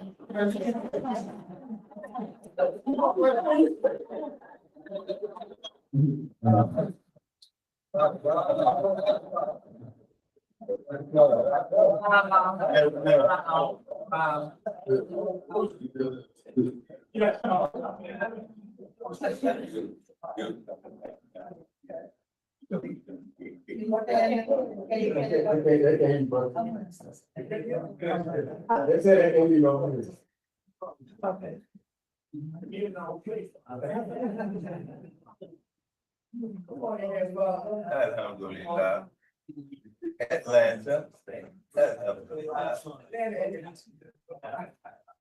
Assalamu alaikum. There are 15 certified Muhammad full-time and part-time schools in America.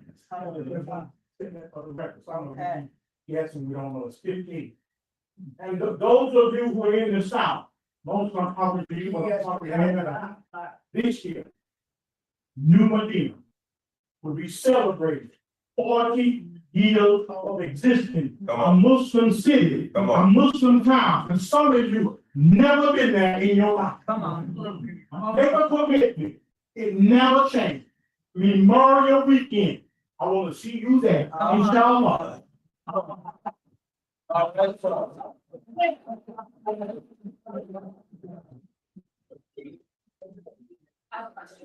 would just say, I am a third generation Muslim.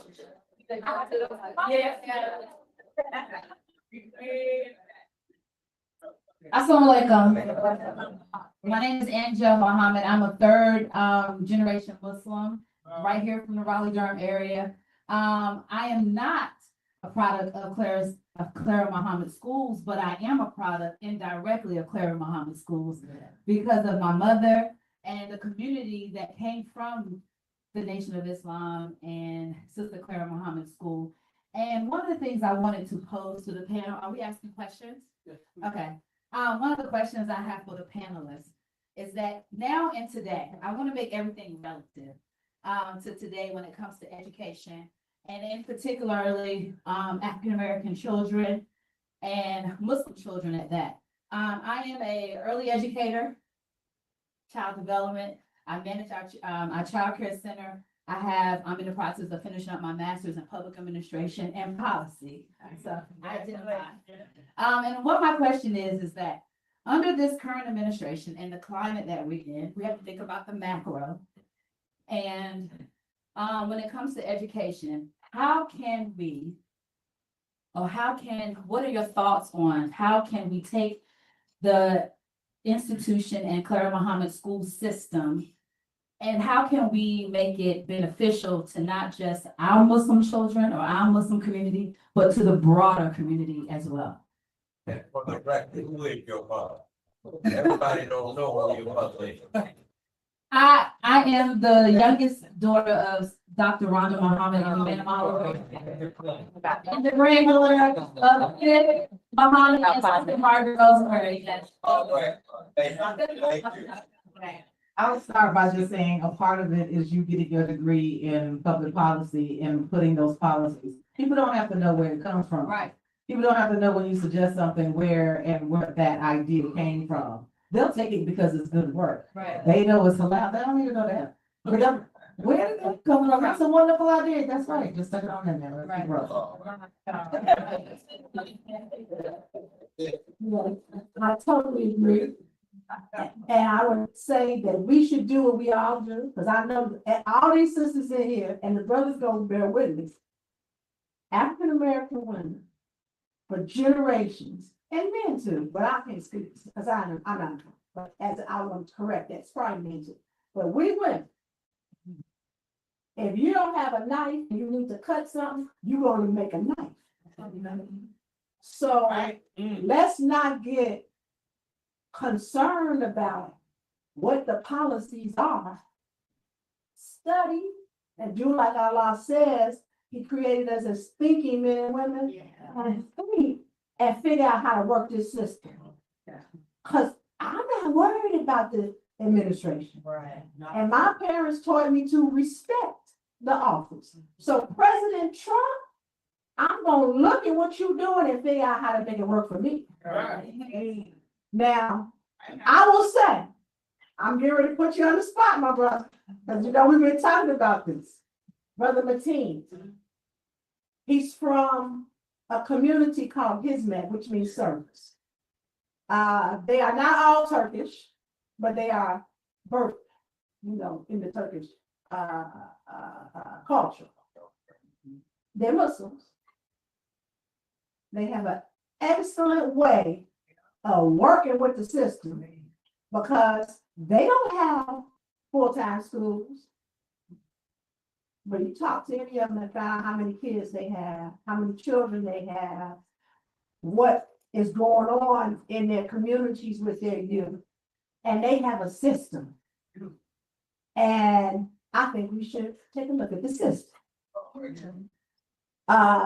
Next thing, because I kept hearing it, but we didn't touch on it from the beginning with the University of Islam.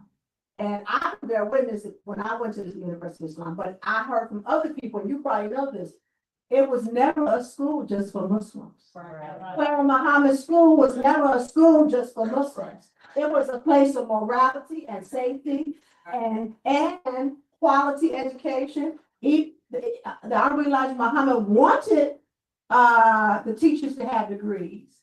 And a lot of them did, my principals did, but not all my teachers. But all my teachers, they had the commitment and they had the faith to educate themselves outside of those walls. And when me and my fellow classmates, when we graduated in 1975, our standardized tests got us in the best schools in Chicagoland area. And I was 15 years old. My test got me into the University of Illinois at the Circle campus. Now I have dated myself because they don't even call it Circle campus anymore. But yes, so we should never think that our schools are not for the other children, but also we should be smart because everybody now is looking for a school. And it's not just about morality. It's a whole lot about safety. And I don't care if you don't even like Muslims, you're gonna know from these movies that the Nation of Islam ain't gonna let nobody come in and do nothing to your child. So you gotta take advantage of the need. Take advantage of the need and give these children, all of these children, a good school.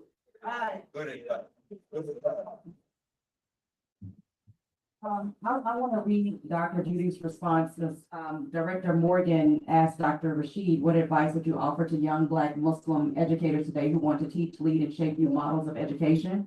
So I'm going to read her response. And whatever they seek to do, think, or say, I would advise them to first come from a place of humility, gratitude, steadfast commitment, and service to Allah. Taking this stand from the inception of seeking to carry out their desires as an educator will shape their professionalism in extraordinary ways, well beyond what they or the world has seen. I would further submit that taking such a position as described above is the key to realizing one's true professionalism that surpasses all the degrees, prior training, and work experience that one may have obtained. A vivid example of this statement is as follows. Though all of our teachers were college educated at Sister Clara Muhammad School in Winston-Salem, North Carolina, one of the best decisions that I made as a principal was to hire a sister in Damascus with only a high school diploma to be the pre-K and kindergarten teacher. She just loved children, loved the religion through her active service in the masjid, and was a remarkable mom. She taught dozens of Muslim children who went on and achieved many things, including her own daughter, who is now a PhD. I too am a living example of having been instructed by a beloved community of ardent believers and a determined imam to educate our own when I was a young 21-year-old college graduate. I took this inspiration with me after 15 years at Sister Clara Muhammad School and went on to obtain my doctorate because I owed my Lord and my community to be the best that I could be as we had instructed the students to do so. As a school, we demonstrated our commitment to Allah on a daily basis, to exude excellence in everything we did. As a collective, we were determined to do what we said we were going to do. Again, to educate our own. Most profoundly, we were guided by the words of the school song, which we're going to sing in just a few, which we sang very often throughout each week as a reminder of the path that had been laid before us by Sister Clara Muhammad. If you were to find a student today, and there were both Muslim and Christian students,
example of what we've been talking about. Yeah. That commitment. Her mother failed 92, right? 96. And she's taking care of her mother. That's why she can't be here. But she still put the work in. She emailed, she sent the answer to the question. She said, I'm inspired by her. Yeah. So please, let us speak. What's her mother's name? She told us in an email, but please let's thank you. Yeah. Because she's 96, but she could be 106. We don't know. So let's keep praying for her that whatever the case, whatever Allah has planned for her and her daughter, her family, may it be smooth and easy and just reward them. But that's just this. Thank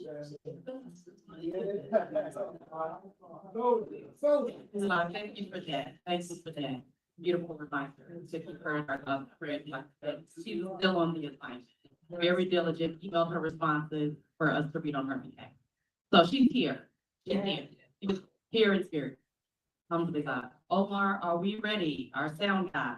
Okay. So again, the lyrics are in your in your program. So please sing along. I don't know the song, but I have the lyrics, so I'm gonna read them. This song, my understanding was composed by Sister Yes, okay. She should do Dahia,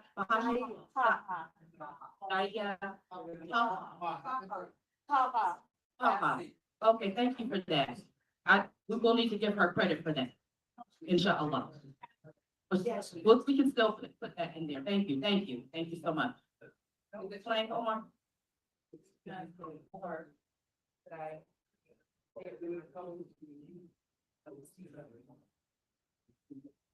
I may just play it from my phone and just hold the mic to my phone for the length of time, because we do have to get Brother Morgan to the airport. Oh.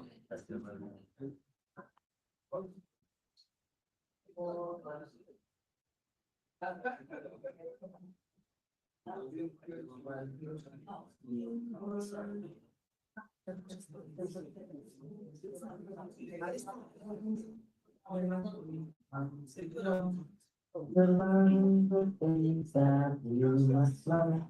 Not you always was the best. Now it's true and righteousness. It's a cloud.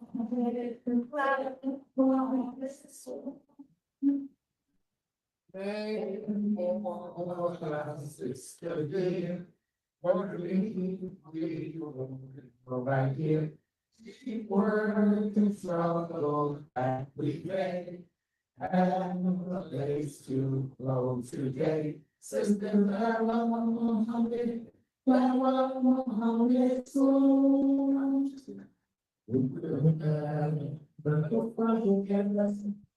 Yes, and keep on. Say the promise that we bring us. Give it to others. How proud we are to wear her name.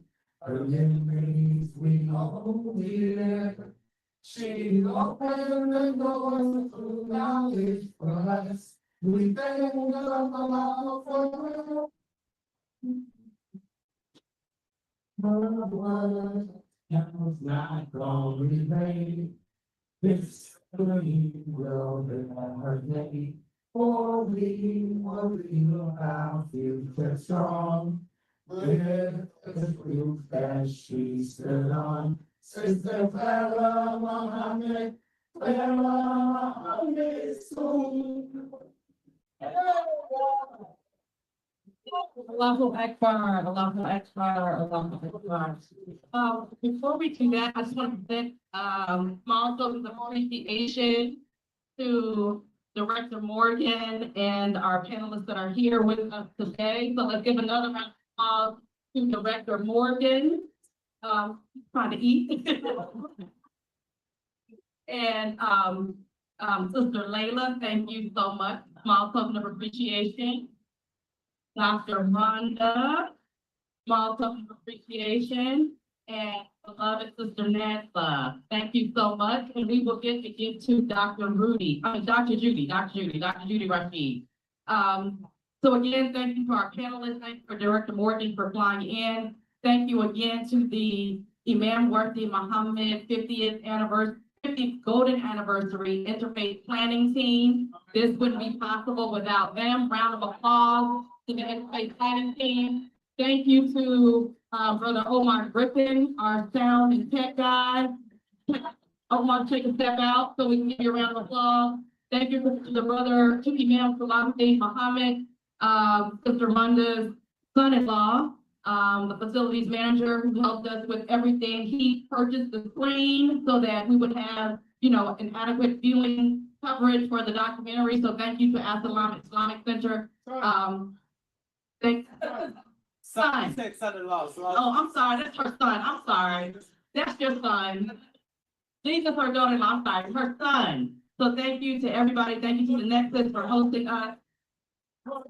Yeah, and Imam Oliver.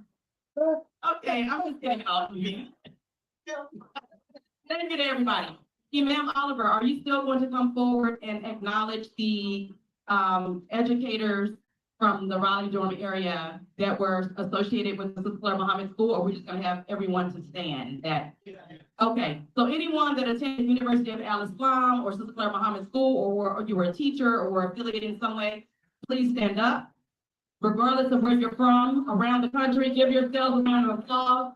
You know, people traveling from all over North Carolina, New York, Houston. We have people from all over, so thank you for being here to help us to celebrate Sister Clara Muhammad on her actual birthday. And I would be remiss if I didn't mention I'm gonna mention 2 books as well, but this is a new children's book about Sister Clara Muhammad that was authored by Sister Sophia Shaheed, the former principal of the school in Atlanta. So the book just came out, The Story of Sister Clara Muhammad and the First Islamic School in North America. It was edited by Sister Quran Shakir and illustrated by her brother, who has passed on. May Allah have mercy on his soul, grant him forgiveness and entrance into paradise, Brother Alan London.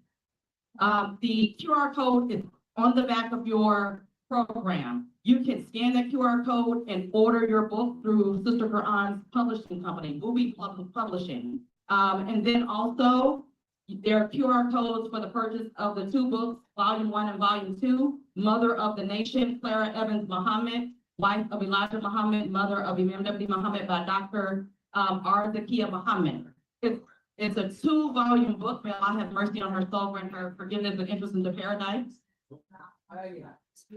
Yes, we're gonna let Sister Layla speak. Okay, yes. If we look on the social media spaces, we may be able to see a program. It's on now. It's on right now. Yeah, they're doing a program in reference to this book today in Atlanta. The other thing I wanted to say, because I thought I would figure out a way to bring it in, but I didn't. So if you see the common picture of my grandmother, I have her watching.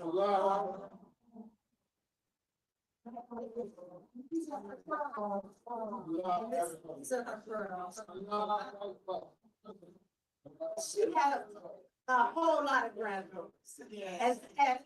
But I just happen to be Shirley's daughter. And my aunts, Ethel and Brian, knew the relationship with my mother. So they were given to my mother. And then my mother actually gave them to me. When I reached the age where she felt that I would understand what I meant. And lastly, if you would like to see and bring me to your town or city, I have a beautiful collection of artifacts around my grandfather, my grandmother, my father. I have the purse that my father made from Camel cigarettes when he was in the penitentiary for me. So, and the reason I'm saying it is because, you know, and I just need to. Thank you so much for mentioning that. That's no small prize, remember. Thank you so much. There's one more book I want to mention that's also on the back. If you can see your program, there's another book that I was not aware of, Brother Morgan said you can't leave this book off. It's a book called The First National Independent Islamic School System in America by Imam Daniel Kareem, one of the oldest living students from the University of Islam, Islamic and Arabic scholar and close friend of Imam Warthi Muhammad. So the QR code for that book is on the back as well. So thank you all so much for joining us. Travel safely. May Allah be with us always. Assalamu alaikum. Oh, Imam Wahid, I'm sorry. Before we leave, Imam Wahid is going to close out the weekend for us.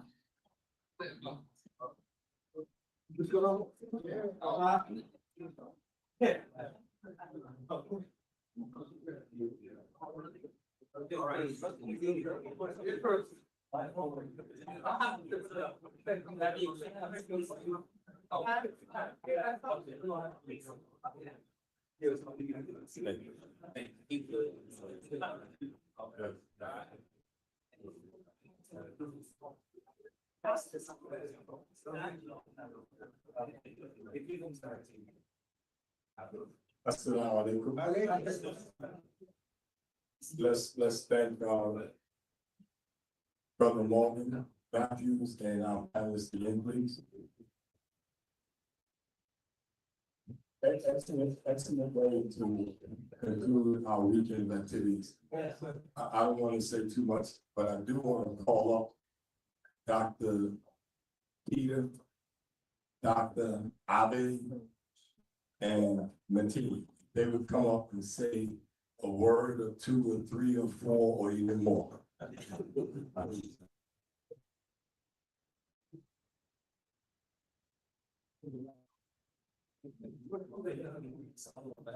You want to stand? I'd like to stand.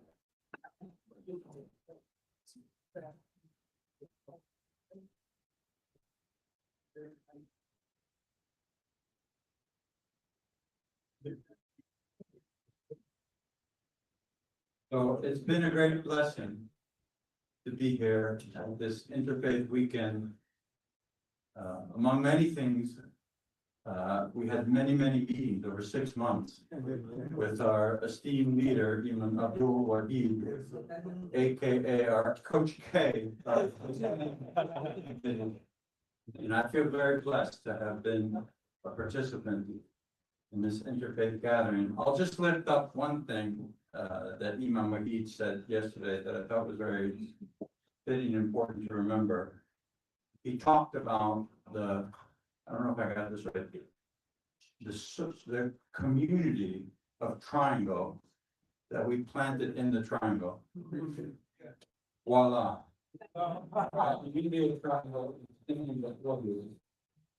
And he also said 3 times, not to make a big deal about 3 here. Action, action, action. So I feel convicted.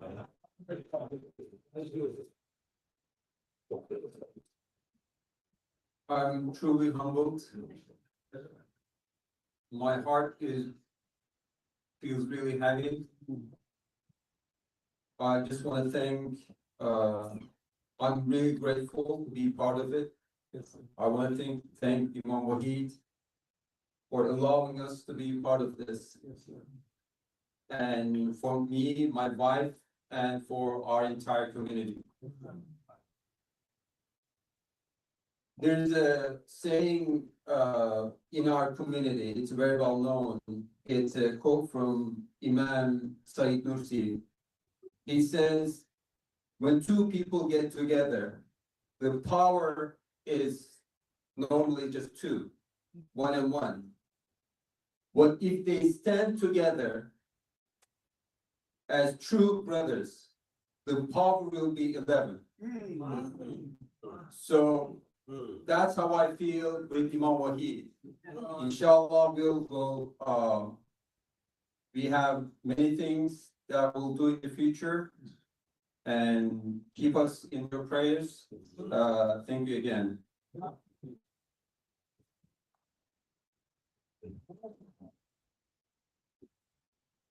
This morning I sent Diane and Jasmina and Stephen back to Atlanta, and they said if I had a chance to say anything, to make sure to send their greetings and let you all know how thankful they were to be here with you. And Diane said, my heart's so full.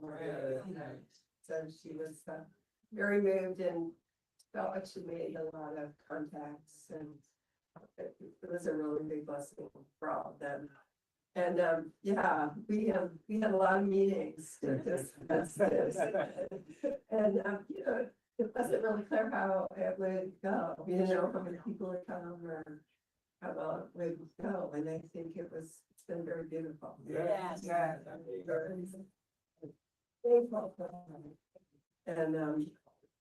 And I also, PR would also say there was great strength, you know, where two or more gathered, and I think that's right there, you know, you know, we talked about that too, when God among us. And I also wanted to say something about schools, you know, we talk about this a lot about Catholic schools as well, you know, when I was a little girl, there were 5 million kids in Catholic schools, and now there are about 1 million in the United States. So it's not the same as it was. And some of the reasons aren't all bad. I mean, I went to a Catholic girls' school and they didn't offer physics or, you know, advanced math. They just assumed we would be happy with French.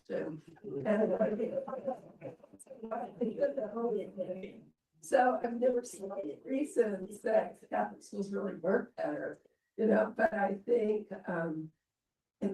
we did learn about God, you know, and that's what our public schools aren't offering. And I think it's hard to, I think that's probably the most important reason to have the schools, and that's what our kids can learn about God, and that they can be centered in God, and that because of God, they should realize their potential, who they are, and that they should have good education, so everything can follow that. So I think there are a lot of similar discussions happening with Catholics as well. And Catholic school teachers also make lousy salaries, so absolutely also know that Catholics.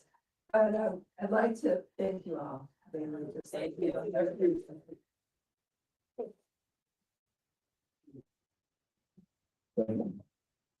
We're gonna ask you all to pray for the success of our new group effort. We're not playing, we serious. We are very serious. I would like for the planning team to please stand one last time.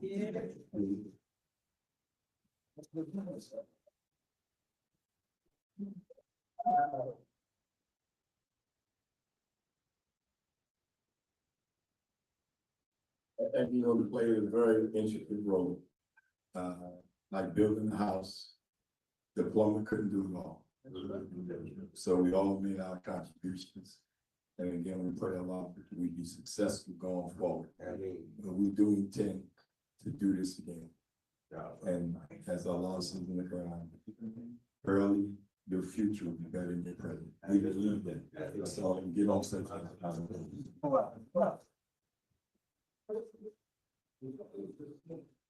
Our Lord, please never let our hearts deviate after you guide us. Grant us mercy from your presence, for you the grantor of bond without measure.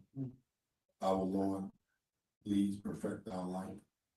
Grant us forgiveness, for you have power over every single thing.